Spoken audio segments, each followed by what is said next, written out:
Welcome in San Diego. It's Jade Hindman. On our show today, we are celebrating and exploring AAIP Heritage Month as we talk about efforts to amplify voices in the community. This is KPBS Midday Edition, connecting our communities through conversation.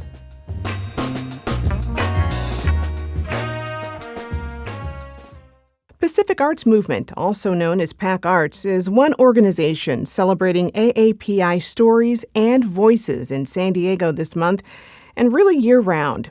My next guest has curated many art spaces and exhibits to celebrate AAPI heritage in our region.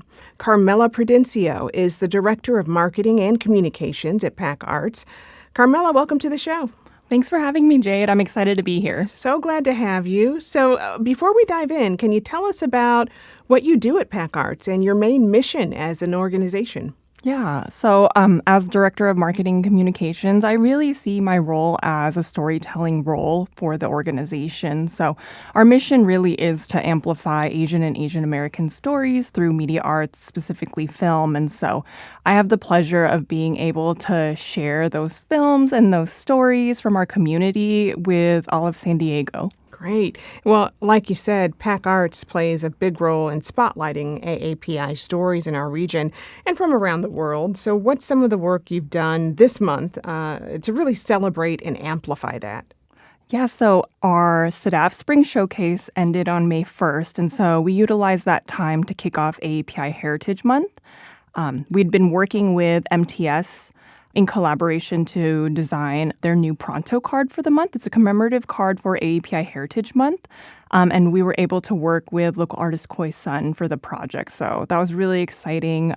There is a bus driving around San Diego. So if you see it, please tag us on Instagram. So that was a really joyous way to start the month. And to keep that momentum going, I've been working with a local organization called Viet Voices for a film screening of this documentary, New Wave. So the documentary highlights New Wave subculture in Vietnamese American communities here in California. We played it during our film festival last November, and it sold out. So I was really excited to have this opportunity to bring it back to San Diego and share it with our communities here. Wow, so much to share. You mentioned the SDAFF, which is the San Diego Asian Film Festival, in case there are some folks who don't recognize that name. KPBS arts reporter Julia Dixon-Evans actually spoke with artist Koi Sun about the MTS bus wrap, and here's what he had to say. I wanted to inspire others to kind of consider how much access we have to Asian ingredients, Asian cultures, things like Seafood City, H Mart, like all these different types of grocery stores just kind of mean a lot to me. And, I think the wrap does an amazing job of showing the diversity of Asian food and culture. So what was it like working with Koi on this and really highlighting this aspect of Asian American culture? Yeah, so I had worked with Koi previously on an art exhibition in 2021, so I was very familiar with his work. And getting to visit his studio and chat with the artist about his vision for the card was really relatable for me as a Filipino-American living in San Diego. I feel like a lot of the ways that I try to connect with my culture is through food. And so I find safe haven in grocery stores like Seafood City and 99 Ranch and feel a sense of connection to my culture through having that access to ingredients that are important to my preservation of my identity. Right. So I'm curious, how did you first get involved with Pac Arts? So before I started working at Pac Arts, I was curating and organizing different Asian American and Filipino American centered art exhibitions in San Diego.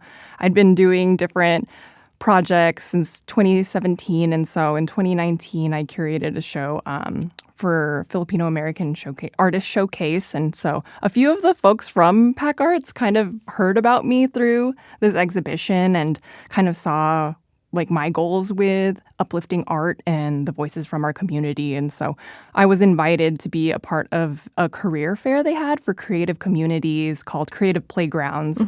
That was in collaboration with A Reason to Survive in National City. So that was my first taste of being able to connect with this community. I also previously worked at the Museum of Photographic Arts, and so SEDAF would play films there, and it was the first time I'd ever seen a showcase of Filipino films. And it really meant a lot to me to see an organization doing this work and, again, finding spaces that I can see myself in. What's been the most fulfilling part of being at an organization like Pac Arts? I really think that this is one of the few spaces that I've worked at that I can be 100% myself. And that really strengthens, I think, our storytelling when it feels authentic. And then when it's coming from people from our community, too. So it feels like home there, and I'm so excited about film and Asian cinema, so that is also an extra factor that I get to watch movies before they come out on the big screen, or I get to get people hyped up about these movies that I'm watching, and so that's been a really fun exploration for me. So what first brought you into the arts? So I really think that moving to San Diego in 2010, I was seeking some sort of connection to my Filipino American identity. And so I grew up in a town that didn't have a lot of access to those grocery stores or to big communities that were celebrating the arts. And so as I was getting familiar with different neighborhoods and making friends and community here, I really saw this place in the arts that made sense to me in terms of my own exploration of identity and getting to connect with people that have similar stories and experiences as me. So I just wanted to keep that going. And so working at Pac Arts has really been a great place for me to combine my personal passions with my career goals. And so it feels seamless. Yeah, that's a great place to be in. You alluded to this a bit earlier, but how has your work in the arts shaped your understanding of your own identity and history? So in, I believe, the beginning of 2023, I was able to work with A Reason to Survive Again and curate an art exhibition that was centered around Filipino American history of revolution and resistance. And we were able to bring an archive of photos from martial law era in the Philippines. And so getting to tell those stories really helped me understand how those events that happened there, how migration, how even just assimilation in the United States has impacted my own personal story. My parents are immigrants from the Philippines, and it's really rewarding to be able to see the through lines of the past to the present, and also, too, kind of creating a roadmap to the future of what that looks like for younger generations. Yeah, it's like you're the change that you want to see. Exactly. In so many ways. Yeah. Yes. Well, how have you built community with other AAPI creatives and artists in San Diego and also in Imperial counties? Yeah, so I think that I have my strength in marketing and event planning. And so I have been able to build these relationships with different artists by helping showcase their work in different gallery spaces. So I've worked with Good Faith Gallery, The Front in San Isidro, and a few other spaces in San Diego, as well as Tijuana, to be able to shine light on these artists' work. And I think that's where I build that connection with them is seeing something in their work that feels relatable to me and wanting to share that with everyone else. Well, you're working on one program that is supporting artists who are up and coming, and that's the AAPI Emerging Artist Fellowship. Talk to me. I mean, why is it important to support the next generation of creatives? With this fellowship program that's supported by Viet Voices, I'm really excited to be working with curator Hamza Faye on the project, who has such a vision and an eye for contemporary art. And I think that we do have a lot of art here in San Diego that speaks to identity and culture. And the mission with this is really to push it to the next level in order to explore the intricacies of our identity. And the exhibition is going to be up sometime in July, and we're working with 4 different artists from all over Southern California to create space for them to hone in on their practice, as well as just have space to create. Yeah. Well, so what are some of the challenges that up-and-coming artists face in the contemporary world? Yeah, I think here, specifically in San Diego, it's a lack of spaces. Since the pandemic, we've seen so many crucial art galleries and exhibition spaces closed down. And with rising rent and just like things that are happening in the socio-political like sphere, we're losing spaces to be able to tell our stories. And so we have to really get creative with the partnerships that we're building with people, different organizations and gallery spaces to be able to accomplish all of our goals. So being able to uplift our stories and being able to support these artists. And we just spoke with a couple of dancers, who are really leaders in several dance organizations. And the one thing that they were saying is that they're losing a lot of spaces to perform, to practice. A lot of those spaces are now going away, particularly because there's a lack of funding. Yeah. A lot of funding has been pulled from the arts. Has that impacted what you're doing at all? Yeah, I think that like with the film festival that I work with, we're seeing theater spaces closing down as well. And, I think that like with competition with streaming platforms, over the years, we've seen a decline in theater attendance. But recently, and I think over the last maybe 2 years or so, I'm seeing an increase in that. And I'm really hoping that we can see more theater spaces coming. We just lost Landmark, Reading Cinema in Claremont. And San Diego didn't have a lot of independent theater spaces to begin with. So spaces like Ultrastar in Mission Valley where we work with, and then also just like a gem in San Diego, the Digital Gym in downtown. These are really vital to us being able to tell our stories as well. And so we're impacted in that way. And again, I think it's really about being creative and building partnerships with people like Digital Gym, for instance. Pac Arts is going to be working on a collaborative film screening series this year with them. And so this is the way that we're able to all be able to lift each other up. Yeah. What's really helped you find your voice as a curator and cultural worker in San Diego?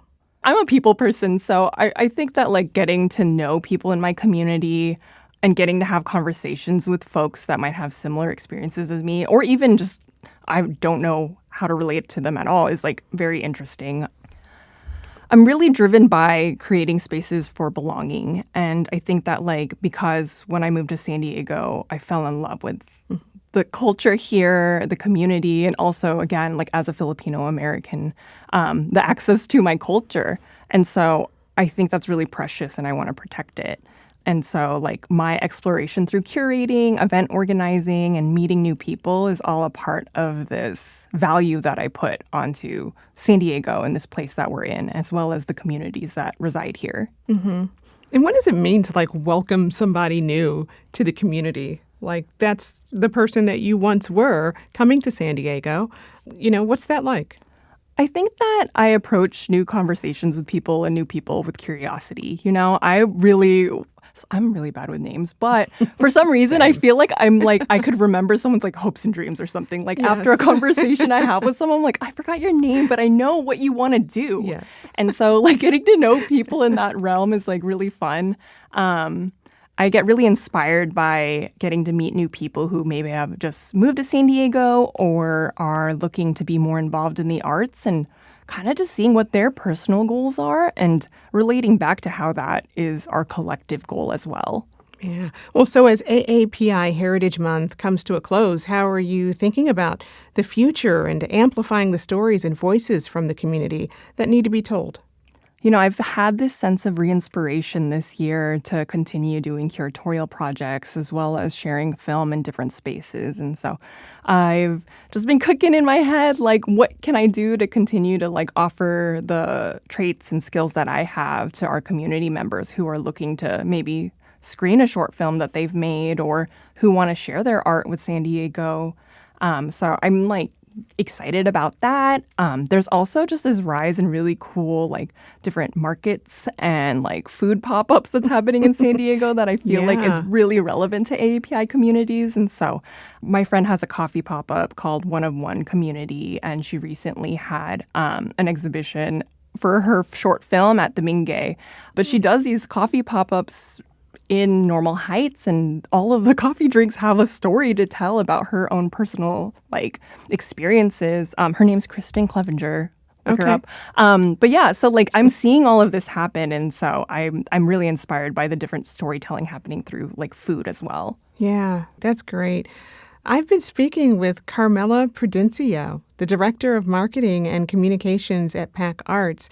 Carmela, thank you so much for stopping in and sharing your story. Yeah, thank you so much. And thanks for supporting AAPI Heritage Month. I think it means a lot to our communities.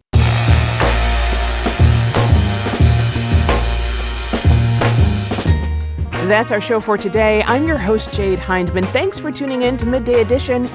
Be sure to have a great day on purpose, everyone.